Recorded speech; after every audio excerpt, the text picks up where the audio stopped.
and start diving in. Thanks everyone for joining. My name is Kelsey Cole and really excited to walk you through today's webinar about how Perx Health is replicating strategies used by Duolingo, Facebook, and Netflix to solve digital health's biggest challenges. We've got a ton of great information for you all today. I will be going over questions that you post in the Q&A at the end of the presentation. So please post any questions that you would like to have answered, and we'll get to as many as we can. We'll go ahead and introduce our amazing panelists here today. First, we have Hugo Rourke.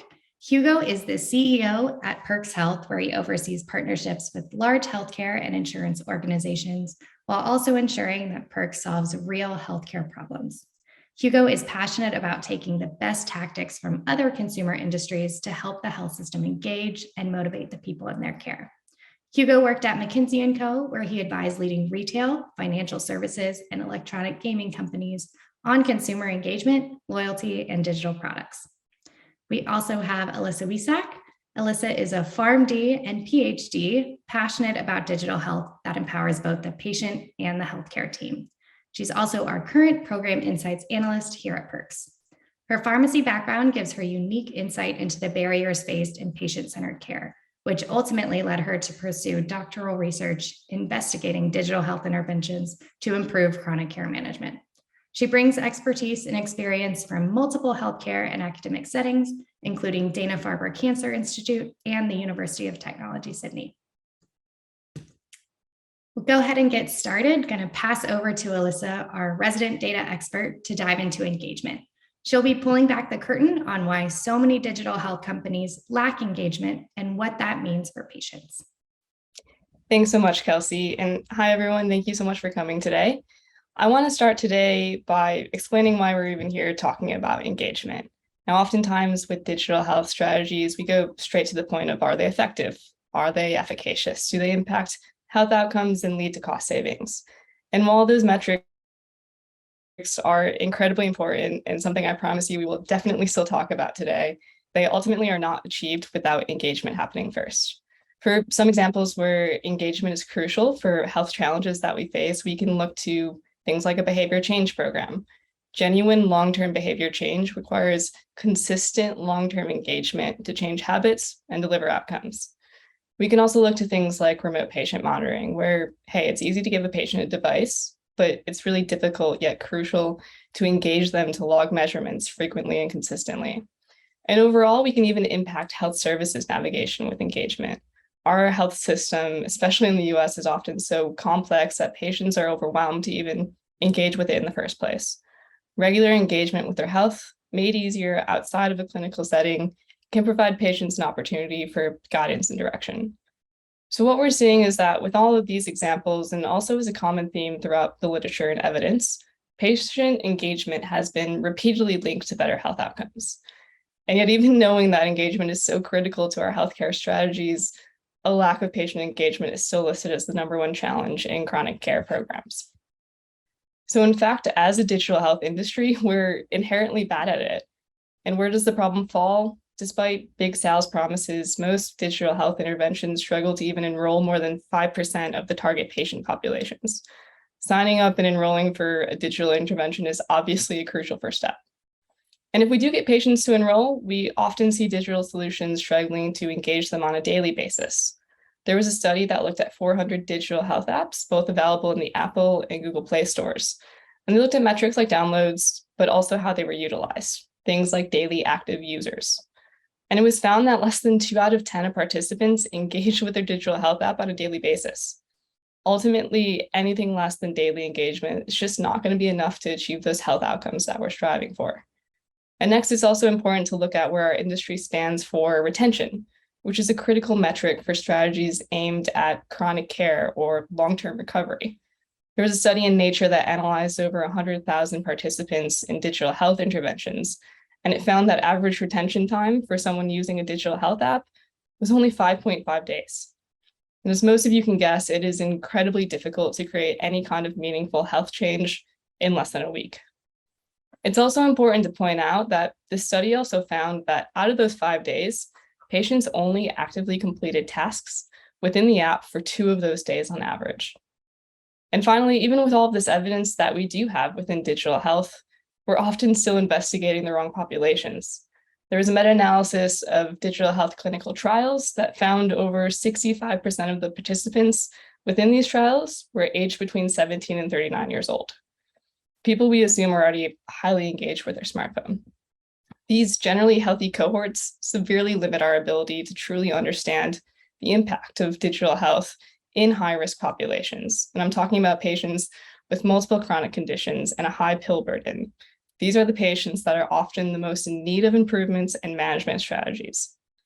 So it's clear to see the challenge we're facing with engagement to digital health, but we also have to ask ourselves, even if we solve all these metrics above of enrollment, daily activity, retention, is it still enough? Are these metrics here that we're measuring meaningful enough to actually achieve those health outcomes that we're striving for? Should we be defining engagement in a different way? But to better define it, we really need to think of our ultimate goal with these interventions, and that's improving our members' health. Meaningful digital engagement or improving health is a lot more complicated than how long or how often a user logs into an app. Of course, downloads and logins are important to start meaningful engagement, but they aren't the full picture. Even things like viewing a notification, opening an app, or receiving a text message most likely don't have enough of an impact to reach our objectives of improving health. Ultimately, we need to look at engagement as taking a step towards better health. And that includes things like taking a medication as scheduled, performing a physical therapy task when it's needed, logging a clinical measurement frequently and consistently over time, or even just attending our scheduled appointments. And that's why at Perx, if you hear us talk about engagement from now on, we're talking about members proactively completing a relevant health task, like the ones I just listed. So if we want to see an impact on health outcomes, we need to ensure our engagement metrics are meaningful to our end goal of improved health.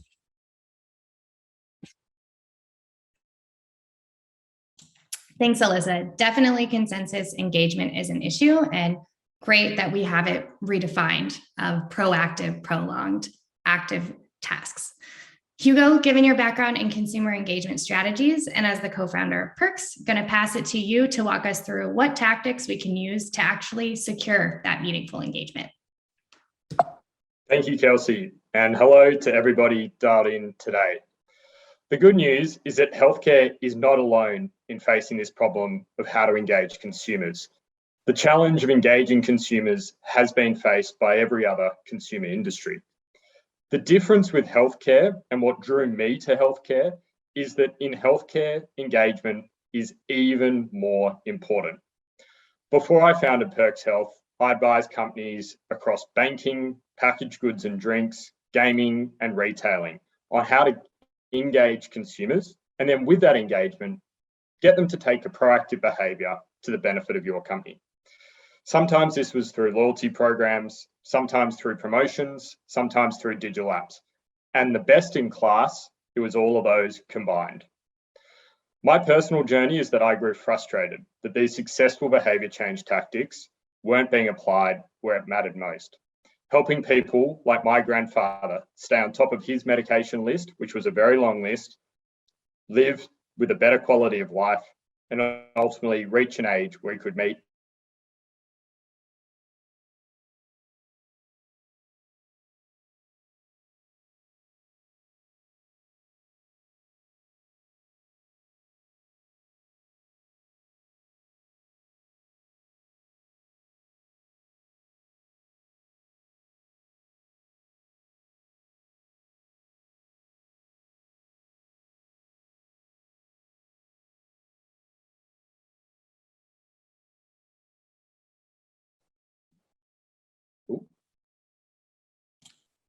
Sorry, gang.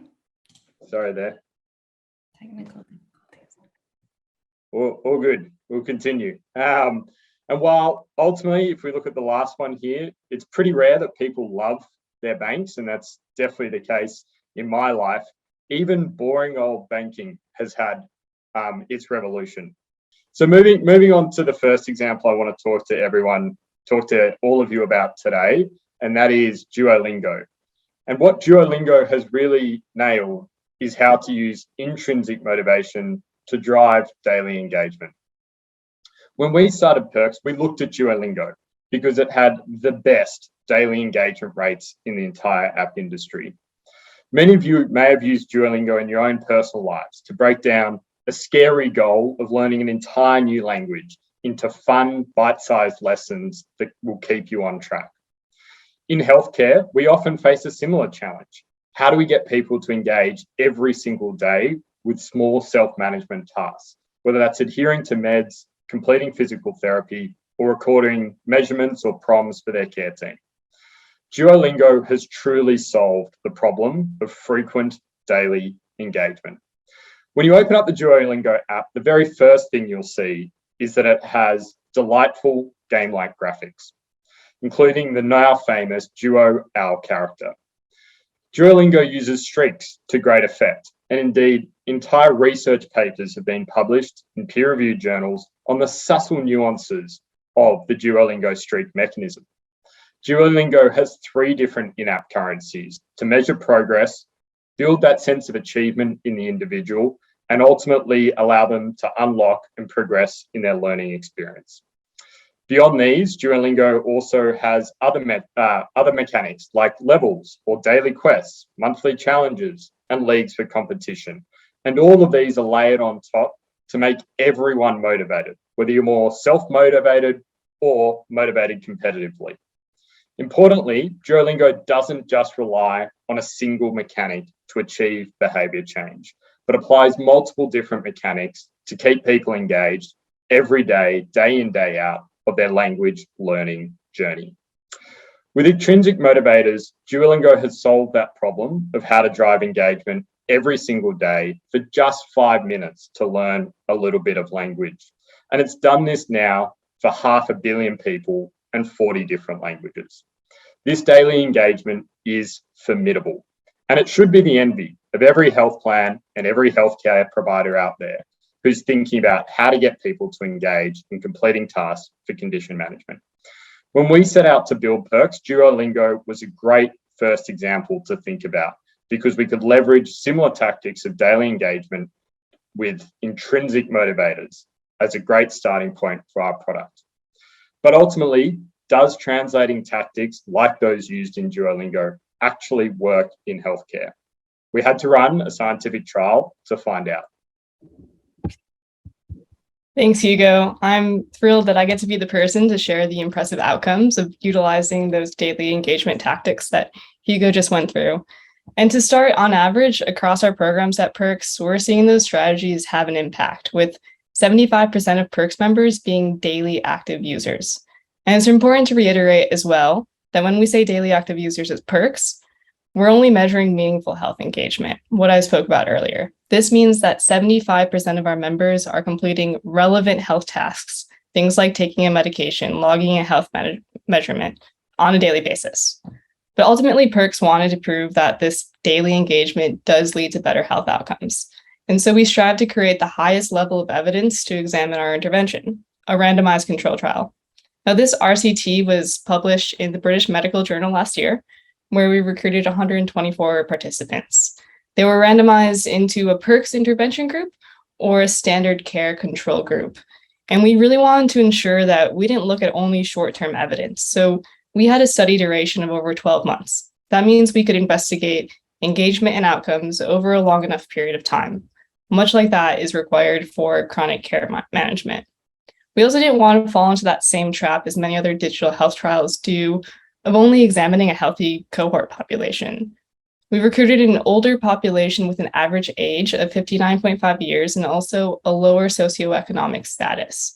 And to make sure we made it as difficult as possible for ourselves, we recruited a very medically complex cohort. This resulted in 70% of participants having 2 or more conditions and a very high daily pill burden, averaging at 6 different medications scheduled per day. Now, we saw impressive results that our engagement actually was working for those health outcomes. The Perx intervention group was twice as likely to be adherent to their medications, meaning they took 90% or more of their daily scheduled medications. We also saw this impact translate to clinical outcomes. There was a 30% increase seen in diabetes control. This is measurements like hemoglobin A1C and blood glucose levels. And for cardiovascular conditions, we saw a 16% increase in cholesterol control. Now, with this study, we're thrilled to validate that gap, that driving that meaningful daily engagement that Hugo was just talking about is in fact impacting those health outcomes that we're striving to achieve.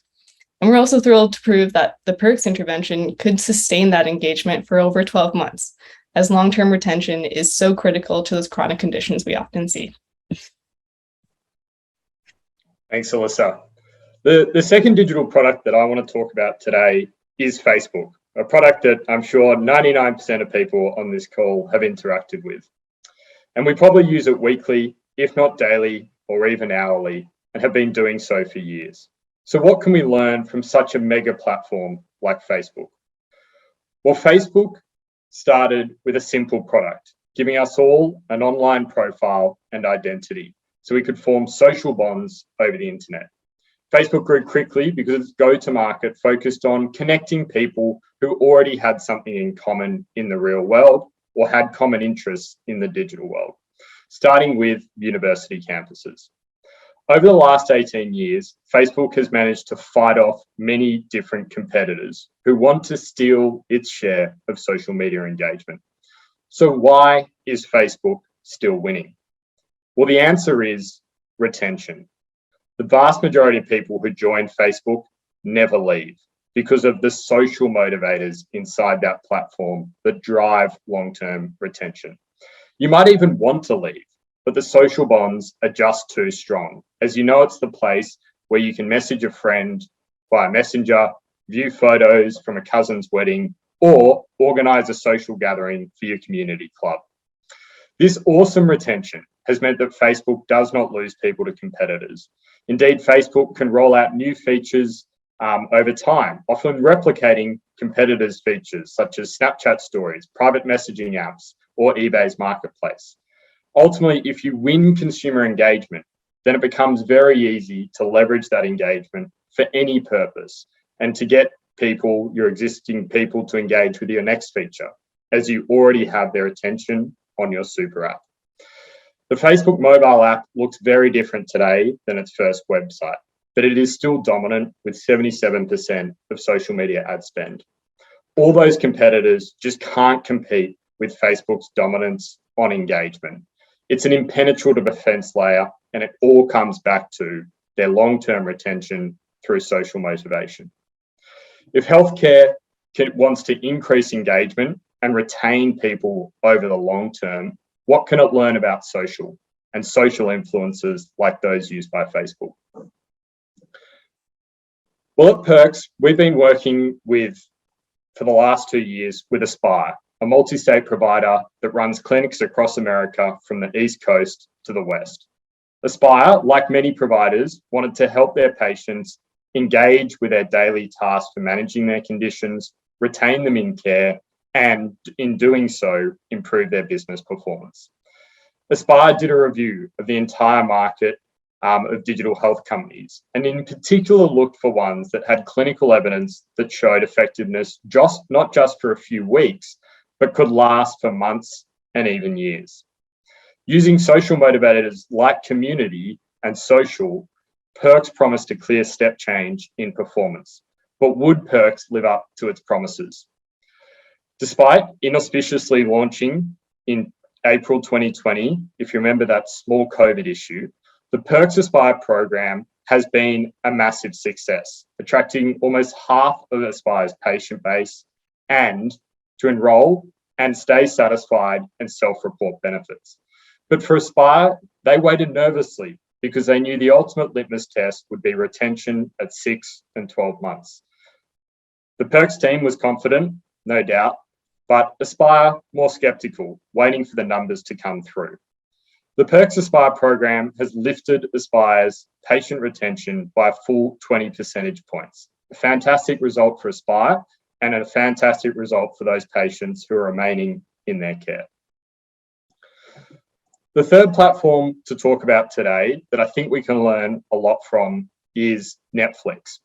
One of the things that makes engagement so tricky is that no two people are motivated in the same way. You'll notice with Duolingo and Facebook that both products had multiple different types of engagement tactics to pull, because they knew that there was no silver bullet to engaging every single person. Ultimately, personalization beats mass market broadcast, and Netflix is the example of that. Netflix is able to dynamically tailor its product to you as an individual, and in doing so, beat broadcast TV hands down. So how does Netflix personalize at scale? Well, step one is to gather behavioral data. It gathers all the data it can. This might be the ratings, your searches, your historical views, and your plays and replays. Even your subscription information and the devices you use form part of this data. The second step is to use algorithms to predict what is most likely to keep you engaged. This might be a new release action movie, or maybe it's a 90s TV sitcom, or it could be an interactive game for a change on the couch, or perhaps it's a fast laugh, like a 1-minute comedic skit.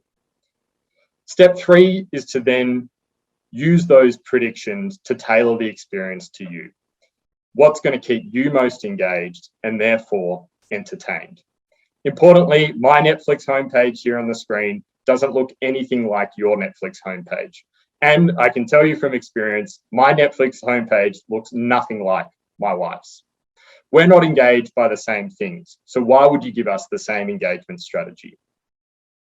Digital health should be able to tailor and personalize at scale in an unprecedented way. Yet 99% of digital health tools out there use a blunt hammer approach where every single person gets the same experience.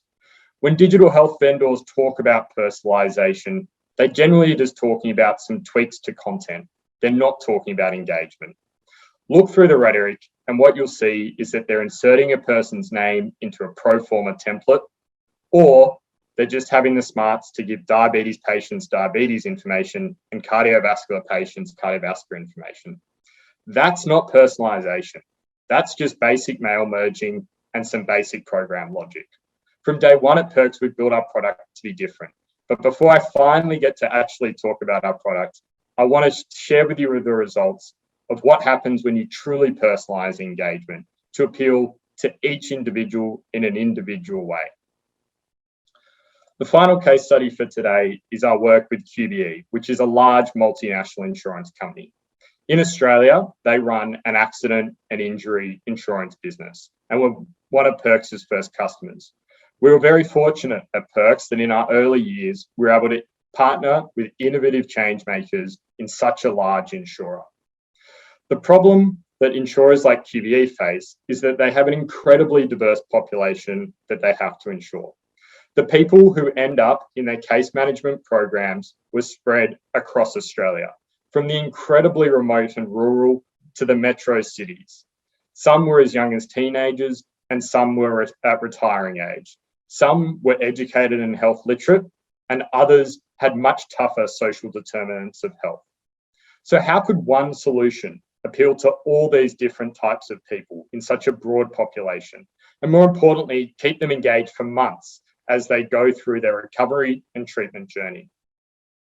The answer is algorithmic tailoring, just like Netflix, not relying on a one-size-fits-all approach or seeking to find a silver bullet that doesn't exist, but rather digital health at its best that gathers behavioral data and then tailors its interface to appeal, attract, and engage the individual in their healthcare. The results speak for themselves. Across that broad, varied cohort, the average person was adhering to their meds at a rate of 90%, as well as their physical treatment, physical therapy exercises for musculoskeletal rehabilitation. But perhaps much more importantly for QBE as an insurer is that we're able to show in a match claims analysis that we reduced costs for QBE, and we're able to return people to full health faster and shorten their recovery time. Now that is a great result and a classic case study in a win-win for patients and the health organisations that stand behind them. So how does the Perx product work? How can we translate consumer tactics about engagement from other industries and apply that to drive critical life-saving healthcare behaviours? Since founding Perx, that has been our mission, to use the best of consumer tactics and behavioural science to drive great healthcare choices and better behaviour in those managing serious health conditions. So let's talk about Perx, and I won't go on too long. The team at Perx has backgrounds in consumer digital, medicine, and digital health. But we start from the reality that every person is motivated differently, and that even those motivations can change over time. The typical high-risk patient has a long list of tasks to get through across a wide variety of things. They need to remember to do those tasks and stay motivated day in, day out, and even for years. Sadly, most solutions just don't think that hard about the real patient experience of chronic conditions or comorbidities. And they offer a multitude of point solutions from prom entry to devices to medication to diabetes management, none of which actually match the lived experience of having real-world health conditions. These point solutions overwhelm people and only fragment engagement further. Other digital health solutions tend to completely fail to think about engagement and motivation, which is so critical to behaviour change. So Perx starts with personalised nudges. This is the first step to behaviour change, but reminders like these do not work if people don't pay attention in the first interest and then actually follow through with the behaviour change you're asking for. Perx uses salience and excitement to start the behavioural habit loop with wording like, take your medication now and see if you've won a gift card today. Far more exciting than a bland reminder to take your aspirin pills. And therefore, it's far more likely to lead to actual behaviour change. The second thing about Perx is it aims to be that all-in-one solution, that home for your health across all major components of your healthcare journey. That can be medications, physical therapy, appointments, measurements, devices, surveys, and even custom tasks for our customers. We've set up custom tasks to push people to complete an HRA or watch an educational video. By putting all these tasks together in the one app, we're stacking habits on top of each other and using mutual reinforcement to get all those tasks completed and ultimately help those patients achieve perfect days of adherence. But having reminders and a clear to-do list is still not enough to actually drive behaviour change. Most other solutions might have stopped here. As the Stanford Behavioural Design Lab would say, you need a trigger, you need to make it easy, and you need to make it motivating. That's where the third element of Perx comes into play, having a broad range of motivators in the app experience so that there's something exciting for everyone. We've spoken today about intrinsic motivators like Duolingo's streaks and challenges. We've spoken about social motivators like those in Facebook or in social competition. And Perx also has extrinsic motivators like gift cards, or for the more altruistic, we also have charity donations. No one of those tactics achieves sustained engagement, retention, and behaviour change. Like with all those other consumer apps that we've discussed today, it's about having multiple tactics working in combination. The final step of Perx is to use machine learning algorithms to tailor the experience and tailor the engagement, just like Netflix would.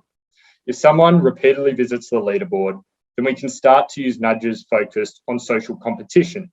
And maybe when they complete their physical therapy task, we take them back to the leaderboard to reinforce their progress. But if someone else is claiming their charity donations instantly and allocating them to their favorite charity, then maybe that's the lever to achieve behavior change in that individual. And so we tweak the Perx interface to appeal to them. Just like the precision medicine movement, we see a future in healthcare of the precision behavior change movement. We believe we're at the forefront of this new era, where healthcare engagement and behavioral interventions are truly personalized to the individual to appeal to each individual's unique motivation. But I can speak about behavioral science and I can speak about the Perx product for hours if Kelsey would let me. But I've been given my time limit, so I'll leave it there and hand you back to Kelsey to explain what all this actually means to you and what it means to your health business as we wrap up this webinar. Thanks, Hugo. It's really amazing to imagine patients engaging with their health more than they're engaging with the social media or entertainment apps on their phone. And we don't really have to imagine because we can see that engagement really does drive those true healthcare results. As Alyssa discussed earlier, digital health has the fatal flaw. Patients who need it don't use it. Companies have been unable to enroll, engage, or retain patients. And the data shows that when they do succeed, it tends to be with those healthier cohorts that are not most in need of the intervention. By utilizing the behavioral science techniques we've walked you through today, Perx has flipped that on its head and is truly able to deliver that proactive, daily, and consistent engagement with the patients who need it most. Those large percentages of enrollments and that 75% of users are daily active users, which is more than Facebook and Netflix. These results have been proven regardless of those health literacy, number of conditions, or social determinants of health. This daily proactive engagement delivers results. While success measures differently for different payers and providers, we see 90% treatment adherence, better biomarker control, increased patient retention, and over $6,000 in savings per member per year. It's really proof that engagement achieved through Perx and through these behavioral science techniques positively impacts members and your bottom line. Before getting into our Q&A, I'd love to post a question to you to think about after today, and that's, what would patient daily engagement do for your business?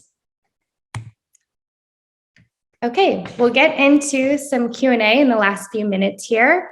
The first one coming from one of our attendees. How are you addressing as a digital engagement platform tequity and overall health equity, as many individuals may not have access to broadband internet data and also have issues with technological literacy? Hugo, I may pass that one over to you.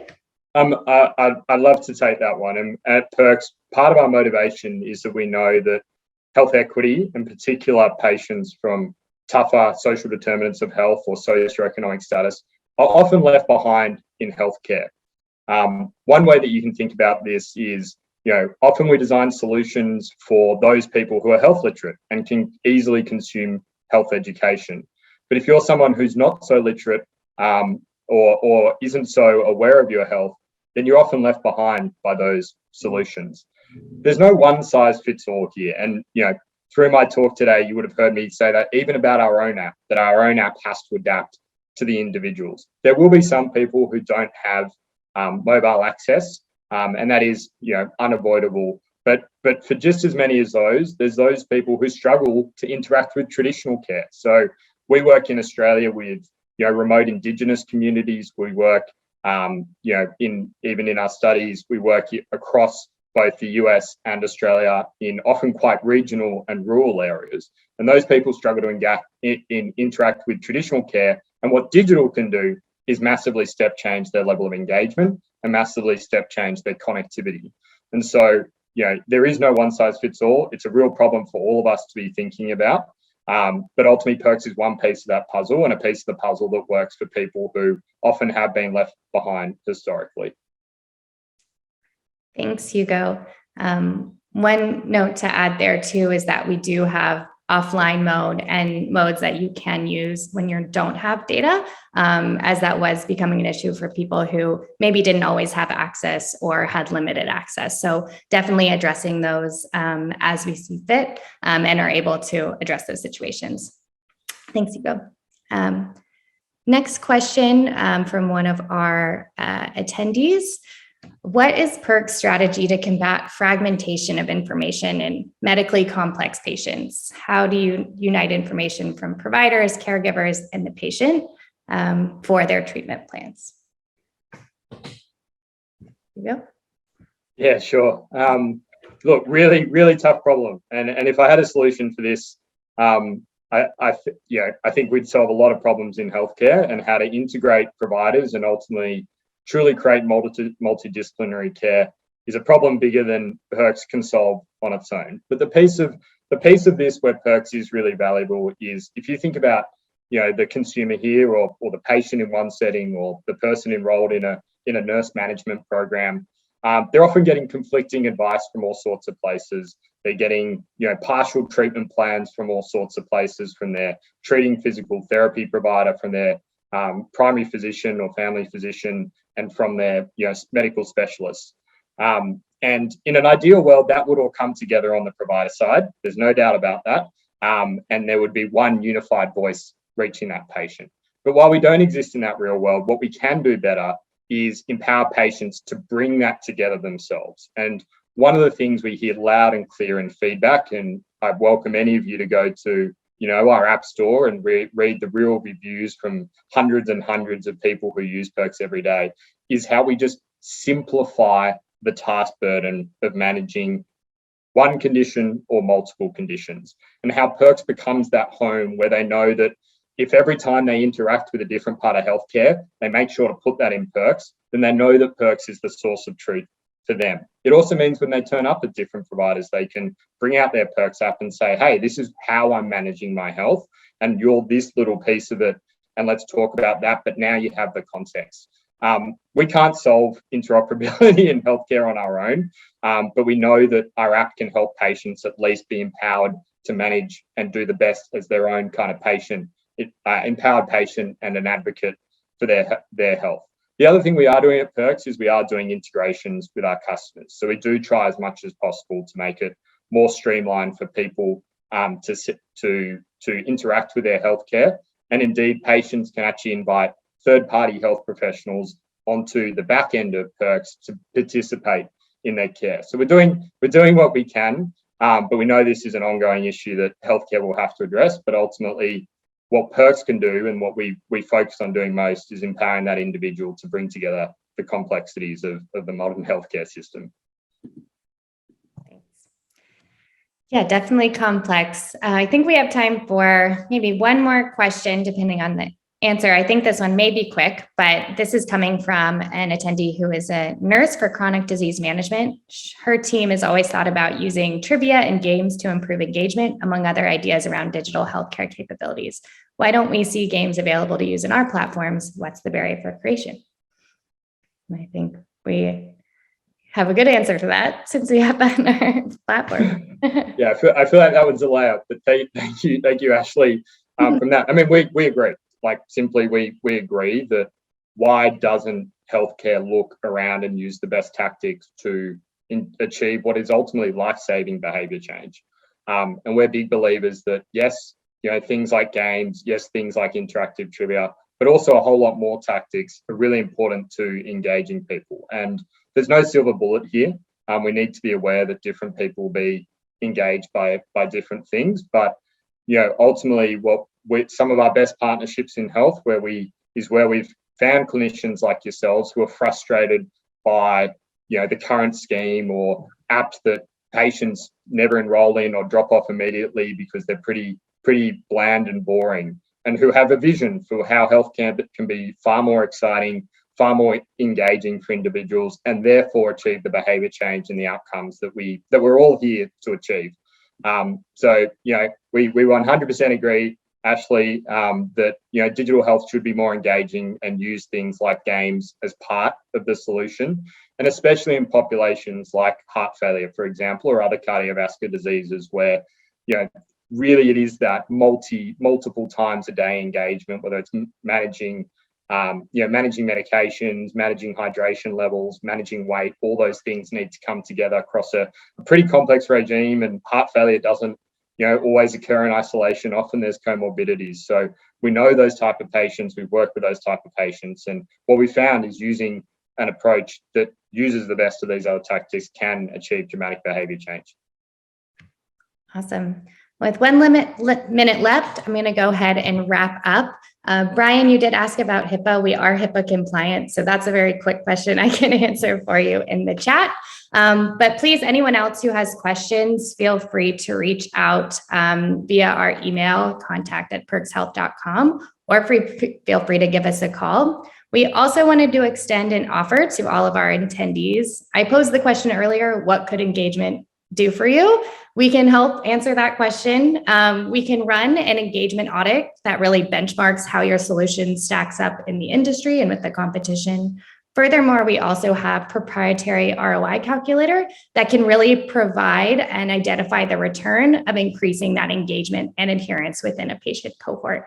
So please reach out if you guys are interested in learning more. We will be sending a brief survey post-webinar and appreciate your time. Thank you so much and hope to hear from you all very soon. Thank you.